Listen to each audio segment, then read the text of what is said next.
Guys, good afternoon ulit. So, kanina umaga guys, nasabi ko kanina na i-clear up ko itong sa dining area kasi for preparation nga for the delicacies that we're going to sell.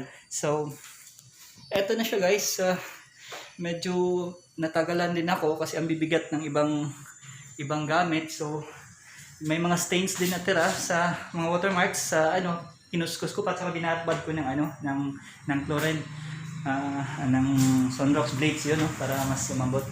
And so baka tomorrow ko na lang din siguro to kasi mga boxes to ng boxes ng malapit na rin yung Christmas. So ito yun for Christmas decor.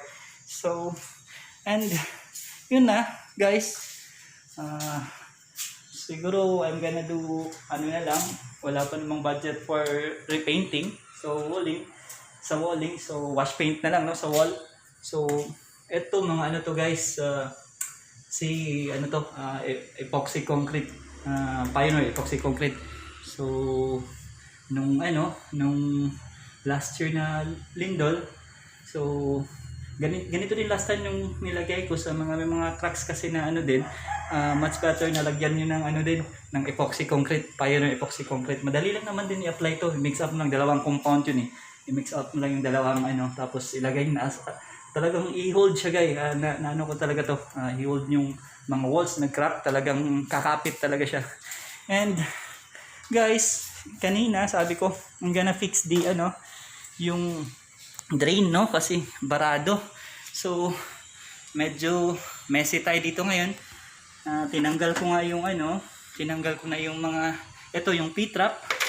Yan natanggal ko na. And then sinundot ko yan. Lumabas na dito yung ko kanina. Kanina wala kasing guys, wala kasing liquid soy yung pang ng tanggal ng bara. Nilagyan ko muna ng hot water. So dito pala may pala dito, coupling. Yung elbow going to to guys sa labas ng tapon sa labas, tapos connected to sa drain ng basin ng ng mga borders diyan. Saka yung basin dun sa loob ng bahay. So ito lang yung nakita ko.